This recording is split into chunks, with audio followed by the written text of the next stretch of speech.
আল্লাহ আমরা তোমার শুকরিয়া কিভাবে আদায় করবো আল্লাহ। আমি এই আল্লাহ তোমার কোন প্রশংসা না করে আমরা পারি না আল্লাহ।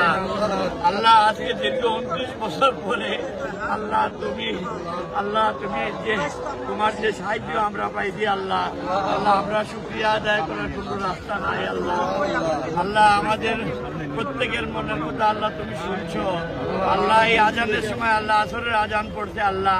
আল্লাহ আমরা আমার কিছু বলার নাই আল্লাহ, আমাদের সবার হায়াতের তৈবা দান করো আল্লাহ। আমরা যেন সালমান শাহ ওরফে ইমনের মৃত্যুর বিচারটা দেখে দুনিয়া থেকে যাইতে পারি। আমাদের সবার সুস্থতা দান করিও আল্লাহ। আল্লাহ যারা তারা খুন করছে আল্লাহ তাদেরকে উপযুক্ত শাস্তি দেওয়ার ব্যবস্থা করিও। সুবহানা রাব্বিকা রাব্বিল ইজ্জতি আম্মা ইয়াসিফুন ওয়া সালামুন আলাল মুরসালিন আলহামদুলিল্লাহ। অনুভূতি ইনশাআল্লাহ পাবো। আমার অনুভূতি সমস্ত প্রশংসা মহান আল্লাহ তাআলার।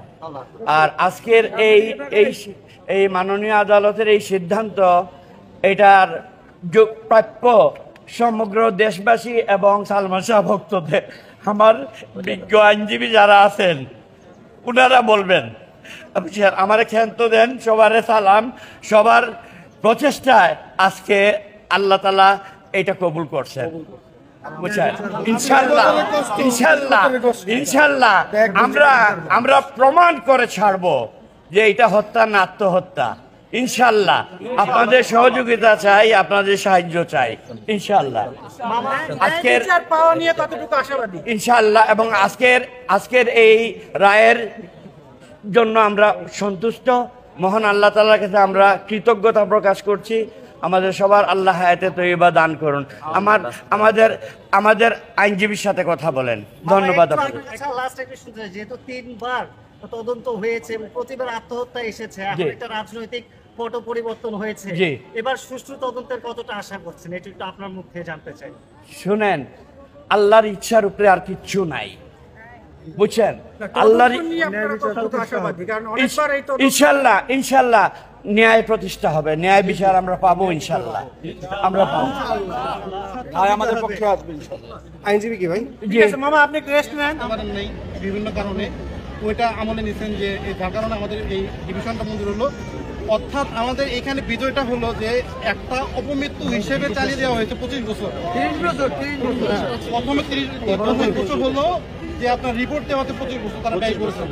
এই 25 বছর আমাদের বক্তব্য ছিল যে 25 বছর তারা ব্যয় করেছেন যে এই হত্যার আলামত নষ্ট করার জন্য।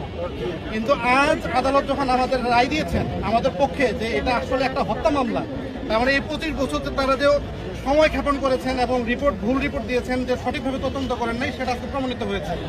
এখন পরবর্তী সময়ে এই মামলার যে প্রধান আসামি যে সামিরা হক এবং আজিজ মোহাম্মদ ভাই 2 নম্বর আসামি, ডন সহ অন্যান্য যারা আসামি আছেন তাদের প্রতি ব্যবস্থা নেওয়ার জন্য আদালত একটি নির্দেশনা দিয়েছেন এবং পিবিআইকে নির্দেশনা দিয়েছেন পরবর্তী আবার এটা করার জন্য, এজাহারভুক্ত করার জন্য এবং তদন্ত করার জন্য। এবং